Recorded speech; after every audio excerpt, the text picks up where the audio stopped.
So here I would like to introduce Prof. Bill Tucker from the Faculty of Natural Sciences.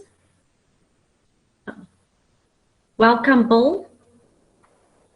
I think, Shahid, you must stop presenting. Will do so. Thank you. Who is presenting Bill's? Hi, my name is Bill Tucker.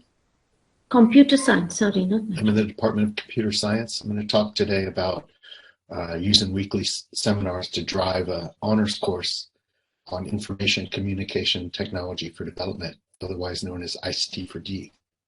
So what ICT for D is it's about combining technology and social innovation to create social impact. I've written a lot about this. This one paper that just kind of combines some of this ideas together. It's basically that ideas from local champions and local impoverished, marginalized, and indigent communities, they come up with amazing ideas because they're great at surviving. We combine that with technology and can make a lot of social impact.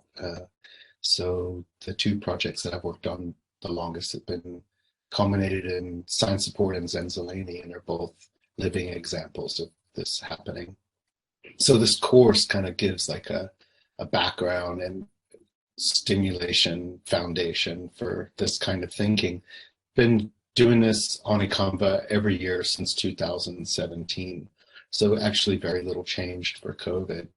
The content has pretty much stayed the same, but we update it because we get guest speakers to give. And then between me and the co-lecturer, who's usually a PhD student in another faculty, we cover a large amount of ground, and then the students, they work, and we work too, because it's all continuous assessment. There's no final exams or anything. Students have to read 2 papers a week, so that means so do we, especially when we change them from year to year. And they write a 1-page summary about it, saying, summarizing the papers, how their ideas of ICT for development evolve, and then apply the theory to their projects. Because there's a capstone project, and because it's computer science, they actually program a project. They also give demos and presentations, and they write papers that start out at 4 pages and end up at 10 pages. So the whole thing is scaffolded like this to achieve graduate attributes. So we're using ICT for D as a vehicle to get graduate attributes across, like scholarship, critical citizenship, applying this to social good, lifelong learning, creative and collaborative problem solving, because they work alone and they also work in groups. So we really tick all of the graduate attributes with this course. And we provide a lot of feedback to them. We download their submissions, we mark it up with with Microsoft Office or with Google Docs, and give it back to them, re-upload and give them a lot of comments. And they're going to get feedback from me, from the co-lecturer, and when we do peer review, they also get it from a third person. So it simulates conference proceedings and journal review processes.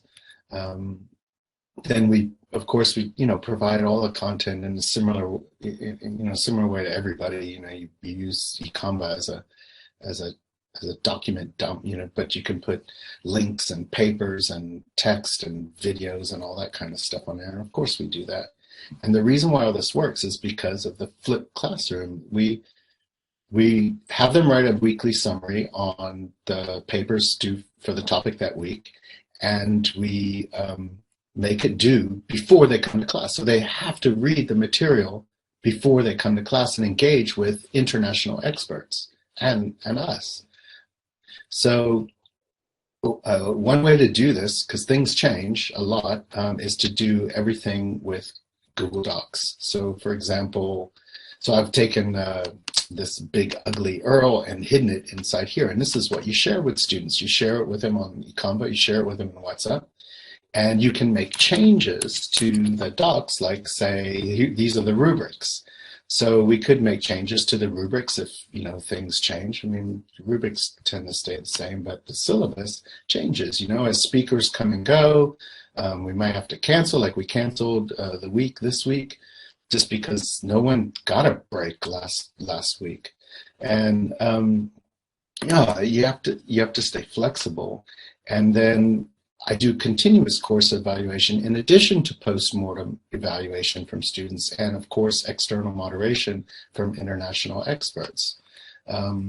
So how is it marked? It's basically 20% for each one of those categories: summaries, presentations, demos, papers, and course participation. And Gradebook keeps track of all this. And because there are multiple instances of each category, you can use a Gradebook to drop the lowest marks, and you don't have to have any remarks. You don't have to do any special exams or supplementary exams, because there are no exams. And if somebody misses something, well, so what? They miss it, and it doesn't affect their mark because we can drop the lowest mark. Use WhatsApp to keep in touch with everybody. And it's also just because students have WhatsApp data packages and you can do everything over WhatsApp. So be open, stay flexible. We introduced peer review because we got 25% less contact time. So I thought, oh, let's have them do peer review. Man, it was a disaster because eConva has very poor support for peer review. Yes, it auto assigns anonymous peer reviewers, but it locks out the lecture for the peer review period. So we can't read it at the same time, and there's no support for marking a peer review. So we had to do all that externally, and we ended up just scratching it, even though the students loved it. And COVID has opened us up from local speakers to international speakers, sometimes even panels. So of course, the COVID challenges are, it's tough when not face-to-face. I spent way too much time redesigning this course, and I returned it exactly back to how it was, because I thought I had to do all this pre-recording and stuff. I mean, this is the second or third time I've recorded this talk for you now. Imagine doing that for every single lecture. I just can't. I've stopped. I have live lectures and I record them and upload them. And it's taken a while to learn how to use all the tools. So what I've learned is that Google delivers. Handbrake's your friend. Use an external monitor so you can control what the students see and what you see, you know, so you can do your notes.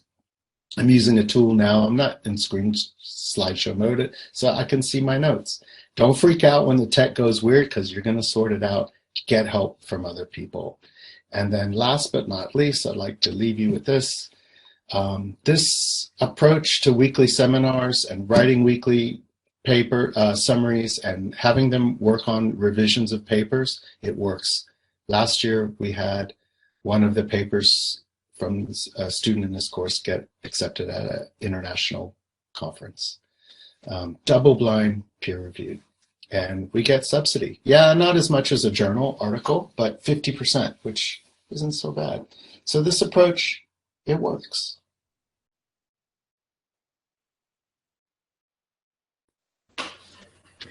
Thank you to Bill for that presentation. Bill has explored various technologies over these years, and he has been a champion for some time. And we want to thank Bill for continuously also thinking about his students during this time. He reminds us about flexible multimodal approaches and how difficult it is sometimes to prepare for an online environment. He had to try things and revert back to what he had started with. So we thank Bill, and he reminds us that we need to be practical and realistic. So what works for your context? Think about the tools you want to use and the pedagogical value of the tools and how it works for your audience. In his case, it was for postgraduate students.